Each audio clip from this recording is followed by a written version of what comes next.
नमस्कार दोस्तों, एक बार फिर से स्वागत है आपका अपने यूट्यूब चैनल केएसपी पे। दोस्तों, अपने राजस्थान बोर्ड की जो पुस्तकें पढ़ रहे हैं, इनमें आज का जो अध्याय है, ये अध्याय 4 है, जो कक्षा 7 का है दोस्तों। और इससे पहले की जो वीडियो है, उनमें अपनी कक्षा 6, 7 और 8 की बायो कंप्लीट कर चुके हैं।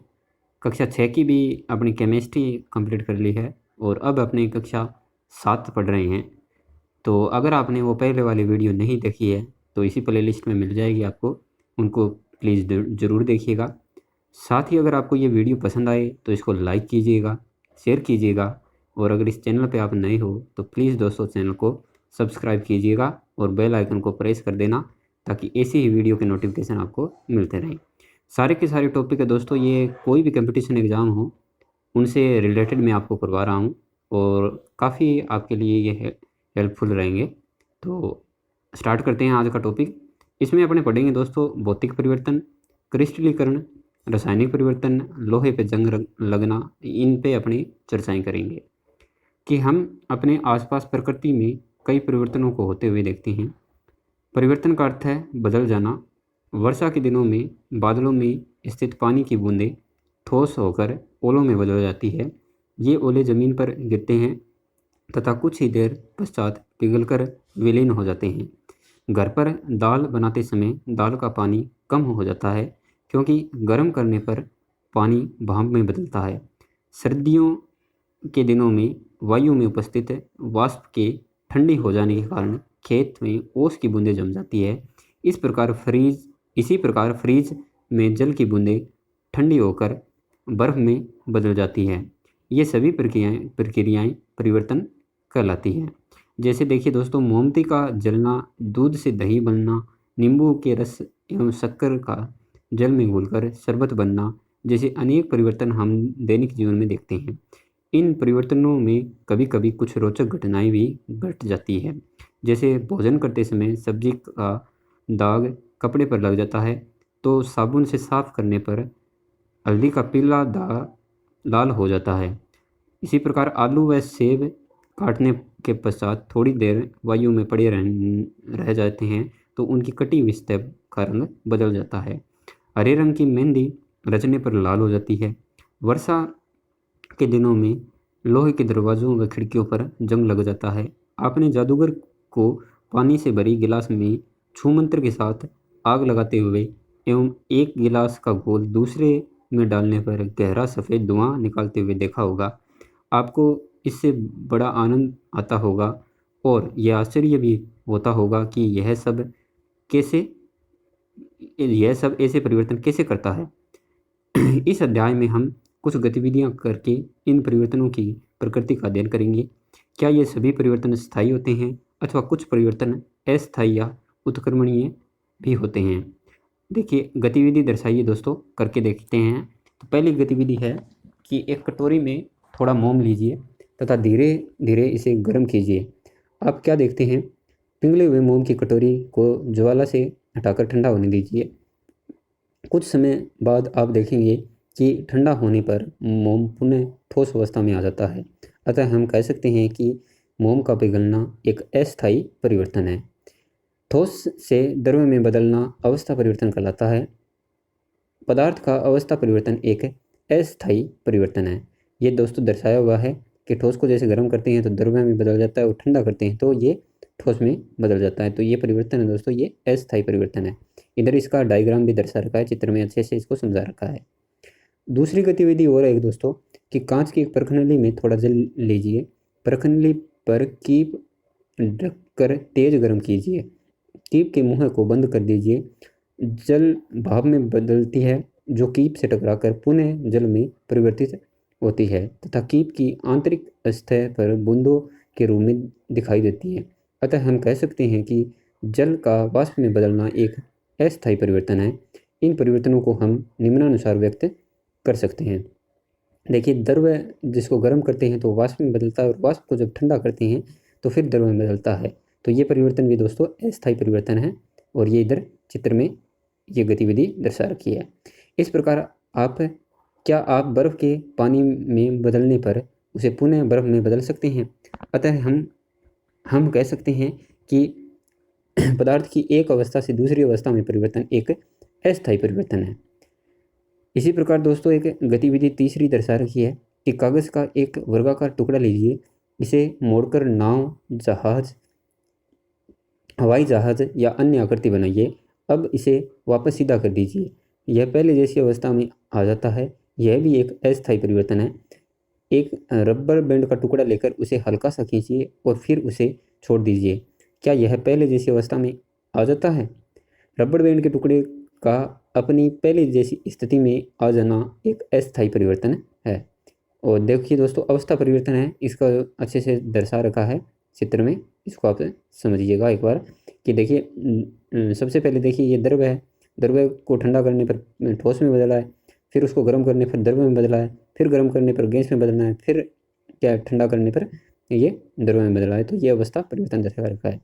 इसी तरीके से चौथी गतिविधि है, एक ब्लेड को होल्डर या चिमटे से पकड़कर एक सिरे को लाल होने तक गर्म कीजिए, ब्लेड को ज्वाला से हटा दीजिए, कुछ देर रुकिए, इसका लाल रंग समाप्त हो जाता है। क्या यह है एक अस्थायी परिवर्तन है? अब देखिए दोस्तों, ये गतिविधि पांचवी है, ये करके देखने की है। मतलब इसमें क्या है, एक टेबल बना रखी है जिसमें आप देख सकते हैं कि कौन कौन सी घटनाएं हो रही है, कौन सी नहीं हो रही है। तो इसको आप वीडियो को पॉज करके ज़रूर देखिएगा। इसमें पहले से भर रखे हैं तो इस टेबल को मत देखिएगा आप, क्योंकि ये किसी स्टूडेंट की भर रखी है, ये गलत भी हो सकती है, सही भी हो सकती है। आप अपना मूल्यांकन खुद कीजिएगा। अब देखते हैं, हम देखते हैं कि कुछ परिवर्तनों को विपरीत दिशा में संपादित करके पदार्थ को पुनः पहले जैसी अवस्था में लाया जा सकता है, लेकिन कुछ में ऐसा संभव नहीं होता है। वे परिवर्तन जो विपरीत दिशा में भी संभव होते हैं उत्क्रमणीय परिवर्तन कहलाते हैं। उत्क्रमणीय परिवर्तन अस्थायी होते हैं। दोस्तों अच्छे से में नोट कर लेना, उत्क्रमणीय परिवर्तन क्या होता है, यानी जो विपरीत दिशा में भी संभव होते हैं वो क्या होते हैं, उत्क्रमणीय होते हैं। आप अपने दैनिक जीवन के अनुभवों में देखते हैं कि दूध से दही बनने पर दही को पुनः दूध में नहीं बदला जा सकता। इस परिवर्तन में नया पदार्थ दही बनता है। यह परिवर्तन स्थायी रूप से हो जाता है, अतः यह परिवर्तन उत्क्रमणीय परिवर्तन नहीं है। वे परिवर्तन जो विपरीत दिशा में संभव नहीं होते हैं अनुत्क्रमणीय परिवर्तन कहलाते हैं। अनुत्क्रमणीय परिवर्तन स्थायी होते हैं दोस्तों। तो दोनों आपको अच्छे से समझना है कि जो वापस आ जाए उसी अवस्था में तो उत्क्रमणीय, वापस नहीं आए तो वो अनुत्क्रमणीय। उपयुक्त विवेचन से यह स्पष्ट होता है कि हमारे चारों ओर होने वाले परिवर्तन मुख्यतः दो प्रकार के होते हैं। पहले वे जो उत्क्रमणीय व अस्थायी होते हैं, भौतिक परिवर्तन कहलाते हैं, तथा दूसरे वे जो अनुत्क्रमणीय व स्थायी होते हैं, रासायनिक परिवर्तन कहलाते हैं। अतः परिवर्तनों की प्रकृति के आधार पर व्यापक रूप से इन्हें दो प्रकार में विभक्त किया जाता है। सबसे पहले देखिए परिवर्तन में देखें तो भौतिक व रासायनिक परिवर्तन है, और परिवर्तन के दो टाइप हो गए, भौतिक व रासायनिक, के ब्लॉक से दर्शा रखा है। अब पढ़ते हैं अपने भौतिक परिवर्तन। पदार्थ की आकृति, आकार, अवस्था, ठोस, द्रव या गैस जो है, ताप, दाब आदि को पदार्थों के भौतिक गुण कहते हैं। वे परिवर्तन जिनमें केवल पदार्थों के भौतिक गुण बदलते हैं, यानी जो ऊपर दिए हैं ये सारे बदलते हैं, भौतिक परिवर्तन कहलाते हैं। ये परिवर्तन अस्थायी व उत्क्रमणीय होते हैं। ऐसे परिवर्तन में कोई नया पदार्थ नहीं बनता है। जब अब आप बता सकते हैं कि बर्फ का पिघलना, नमक का जल में घुलना, बल्ब का प्रकाशित होना, ब्लेड को ज्वाला पर गर्म करना, जल से वाष्प बनाना, भाप का जल में बदलना इत्यादि भौतिक परिवर्तन है। तो ये आप अच्छे से समझ गए होंगे, आशा करता हूँ मैं। अब पढ़ते हैं अपने क्रिस्टलीकरण। क्रिस्टलीकरण में देखिए, क्रिस्टलीकरण एक भौतिक परिवर्तन है, आपको अच्छे से याद रखना है।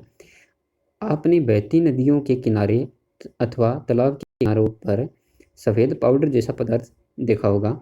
महिलाएं भोजन में ढोकले बनाने के लिए इस खार का उपयोग करती है। क्या आपने कभी सोचा है कि यह खार का निर्माण कैसे होता है? इसके लिए दोस्तों एक गतिविधि दर्शाइए। एक बिक्कर को जल से आधा भर दीजिए, इसमें फिटकरी का पाउडर डालिए, फिटकरी के इस विलेन को गर्म कीजिए। गर्म करते समय फिटकरी का पाउडर तब तक डालिए जब तक वह घुलती है।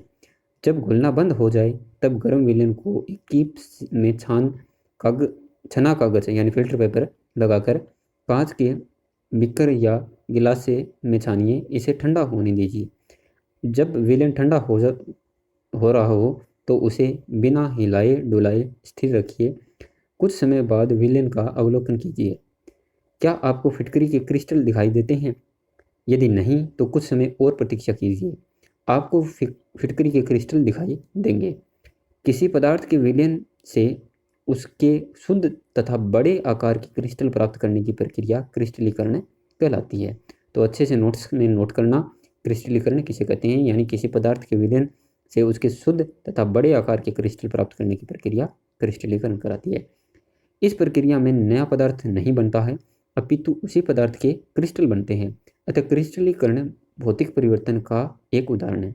यदि आप बड़ा क्रिस्टल प्राप्त करना चाहते हैं तो एक छोटे क्रिस्टल को धागे से बांधकर विलयन से स्पर्श कराते हुए लटकाएं।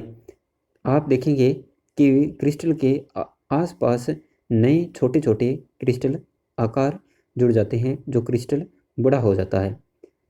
अब पढ़ते हैं अपने रासायनिक परिवर्तन। रासायनिक परिवर्तन क्या होते हैं, आओ करके सीखें। गतिविधि है दोस्तों, ये चित्र में दर्शा रखी है, उसी का दर्शाया है कि एक मोमबत्ती को जलाकर मेज पर रखिए। एक कीप लेकर उसे चित्रानुसार रबड़ की ट्यूब से जोड़ते हुए उसके अग्र भाग पर कांच की नली लगाइए। कांच की नली को चूने के पानी से भरे बीकर में डुबो दीजिए। मोमबत्ती की ज्वाला को नली लगे हुए कीप से ढकिए ताकि मोमबत्ती के जलने से बनने वाली गैस नली में से होते हुए चूने के पानी से भरे बीकर में जाए। आप देखेंगे कि कुछ समय पश्चात चूने का पानी दूधिया हो जाता है। इस प्रयोग में निम्नलिखित क्रियाएं होती है। तो दोस्तों अच्छे से समझिएगा इसको कि मोम जब ऑक्सीजन से क्रिया करता है तो जो जलने पर यह कार्बन डाइऑक्साइड व जलवाष्प यानी नए पदार्थ जलवाष्प बनता है।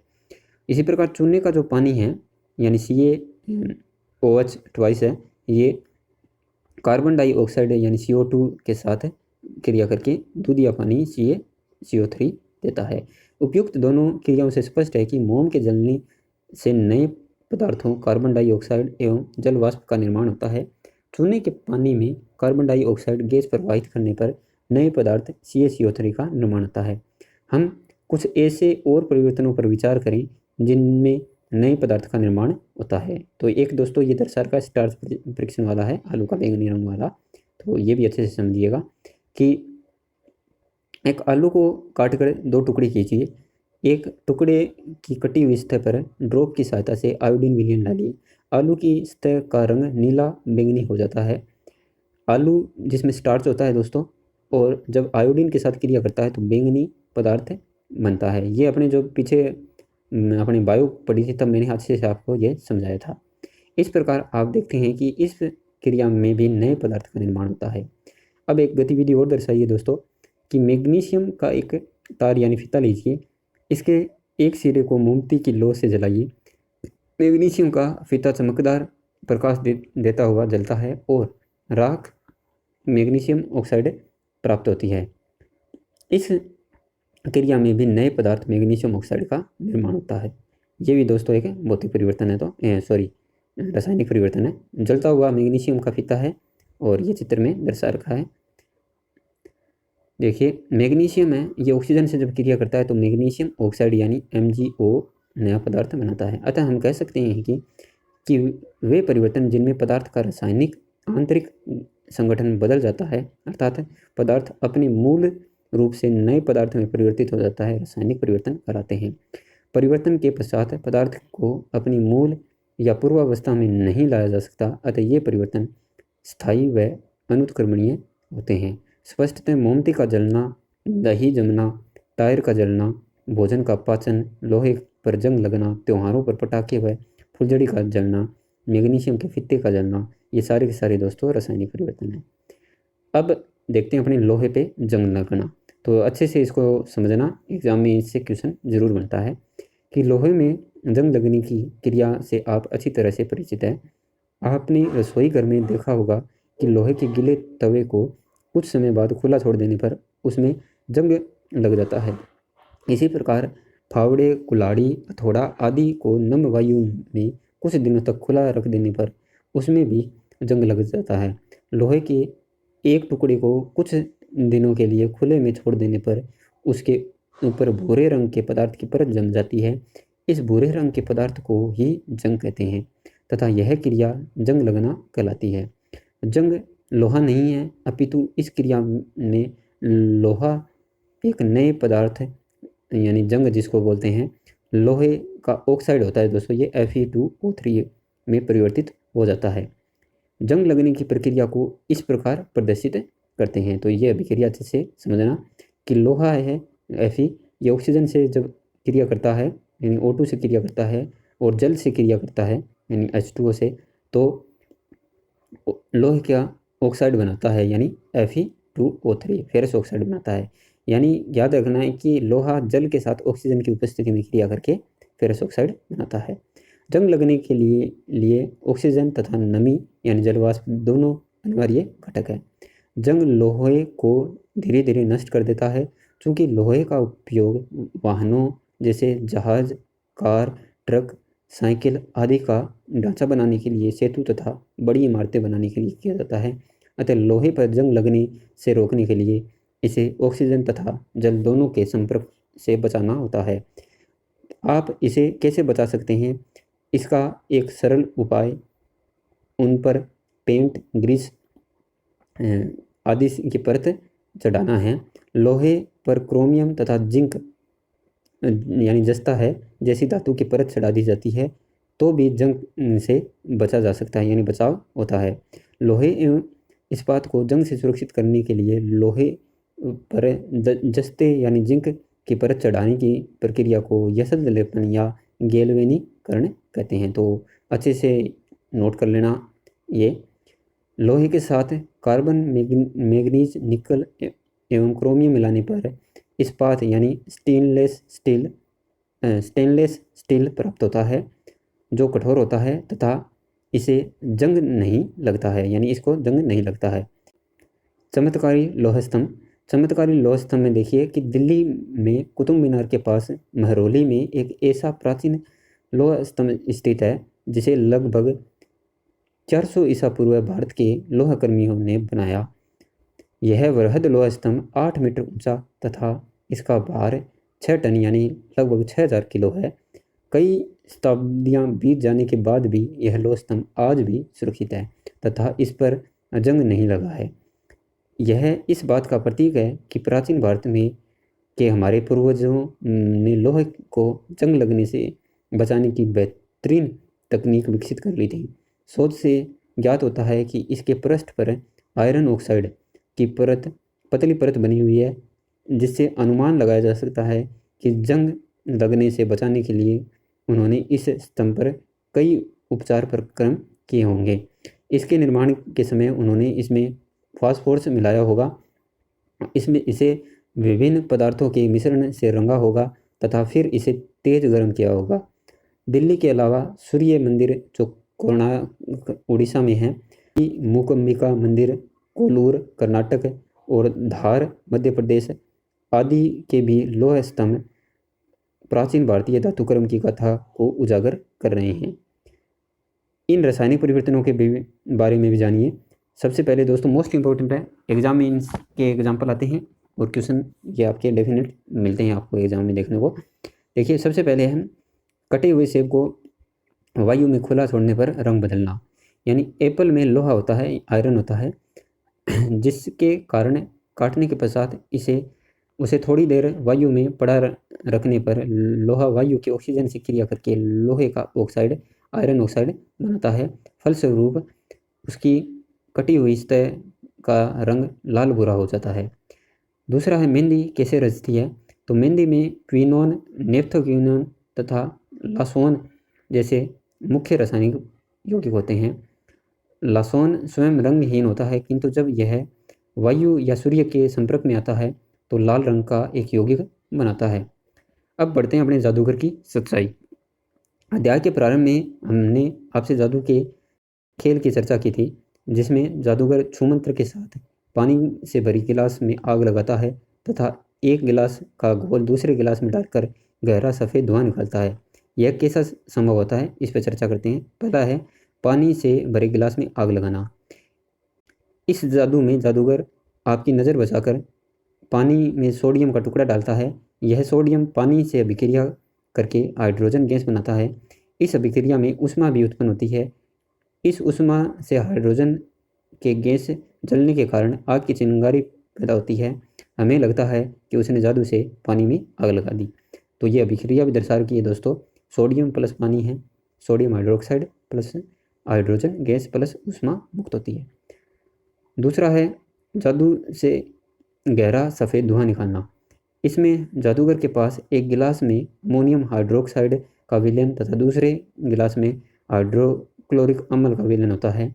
जब वह इन दोनों विलयन को आपस में मिलाता है तो उनकी अभिक्रिया से अमोनियम क्लोराइड का सफ़ेद धुआं बनता है। अमोनियम हाइड्रोक्साइड प्लस हाइड्रोक्लोरिक अम्ल मिलकर अमोनियम क्लोराइड यानी सफ़ेद धुआं प्लस पानी बनाते हैं। यह पाठ का सार है दोस्तों। वीडियो को पॉज करके आप ज़रूर देखिएगा, हमने इस पाठ में क्या पढ़ा है वो सारा का सारा है। अब इसके अभ्यास कार्य के क्वेश्चन देखते हैं। आपके कितने दोस्तों सही होते हैं वो कमेंट सेक्शन में ज़रूर बताइएगा। हालांकि पहले से इसमें लगा रखे हैं, जिसकी ये बुक है जिसने उसने लगा रखे हैं, तो आपको उनको नहीं देखना है, अपने हिसाब से देखना है कि आपको कितने क्वेश्चन आते हैं वो मेरे को कमेंट में बताना है। निम्नलिखित में से भौतिक परिवर्तन है। ए है जंग लगना, ब है बर्फ़ पिघलना, स दूध का दही बनना और द है सेब काटने पर भूरा होना। तो भौतिक परिवर्तन कौन सा है दोस्तों, जिसमें क्या है नया उत्पाद नहीं बनता है और वापस क्या है मतलब अभिक्रिया रिवर्स करने पर वही पदार्थ प्राप्त हो जाता है। तो बर्फ़ का पिघलना है दोस्तों, इससे दोबारा अपनी क्या है बर्फ़ भी बना सकते हैं। फिर है निम्नलिखित में से कौन सा रासायनिक परिवर्तन है। ए है बल्ब का प्रकाशित होना, ब है चूने के पानी का दूधिया होना, स है पानी का वाष्प में बदलना और द है घी का पिघलना। तो रासायनिक परिवर्तन में क्या होता है दोस्तों, नया पदार्थ बनता है तो और ना ही वो क्या है दोबारा रिवर्स अभिक्रिया लगाने पर वापस प्राप्त होता है पहले वाला उत्पाद। तो चूने के दूध या पानी को वाला हो जाएगा, तो इसका राइट आंसर ब हो जाएगा। 3 नंबर है घरों में लोहे के दरवाज़ों पर रंग रोगन क्यों किया जाता है। तो सूर्य की किरणों से बचाने के लिए, धूल रहित करने के लिए, जंग लगने से रोकने के लिए और पक्षियों से बचाने के लिए। तो किसके लिए किया जाता है दोस्तों, जंग लगने से रोकने के लिए किया जाता है। चौथा है जंग का रासायनिक सूत्र है। तो जंग का रासायनिक सूत्र दोस्तों ऑप्शन ए ही हो जाएगा, Fe2O3। नेक्स्ट है अपना शक्कर का जलीय विलयन बनना खालिस्तान परिवर्तन है। तो कौन सा है दोस्तों, शक्कर का जलीय विलयन है। तो इसके को अपने क्या कर सकते हैं, दोबारा शक्कर प्राप्त कर सकते हैं गर्म करके। तो भौतिक परिवर्तन है दोस्तों। भौतिक परिवर्तन सामान्यतः क्या होते हैं, अस्थायी होते हैं, ये दोबारा भी अपने वही उत्पाद प्राप्त कर सकते हैं। गेहूं के दाने को पीसकर छोटे आकार में बदलना किसका परिवर्तन है। तो किस में है दोस्तों, गेहूं के दाने को पीसकर छोटे आकार में बदलना। तो ये दोस्तों रासायनिक पदार्थ परिवर्तन हो जाएगा, भौतिक परिवर्तन नहीं है, क्योंकि अपने दोबारा क्या है इससे अपने गेहूं प्राप्त नहीं कर सकते। गेहूं के दाने को अगर पीस दिया तो दोबारा नहीं कर सकते, तो इसका ये आ जाएगा रासायनिक परिवर्तन। चूने के पानी में कार्बन डाइऑक्साइड प्रवाहित होने पर दूधियापन का कारण खालिस्तान है। तो दोस्तों ये रासायनिक परिवर्तन का कारण है। नेक्स्ट है बल्ब का जलना। तो बल्ब का जलना भौतिक परिवर्तन है। जंग लगना ये रासायनिक परिवर्तन है। फिटकरी से क्रिस्टल प्राप्त करना ये क्रिस्टलीकरण है। तो दोस्तों आपको इनमें से कितने क्वेश्चन आते थे कमेंट सेक्शन में ज़रूर बताइए। और अगर ये वीडियो पसंद आई है तो दोस्तों इसको प्लीज़ लाइक कीजिए, शेयर कीजिए, और अगर आप इस चैनल पर नए हो तो दोस्तों चैनल को सब्सक्राइब कीजिए। तो दोस्तों मिलते हैं ऐसे ही नए टॉपिक के साथ नए वीडियो में। तब तक के लिए जय हिंद, वंदे मातरम।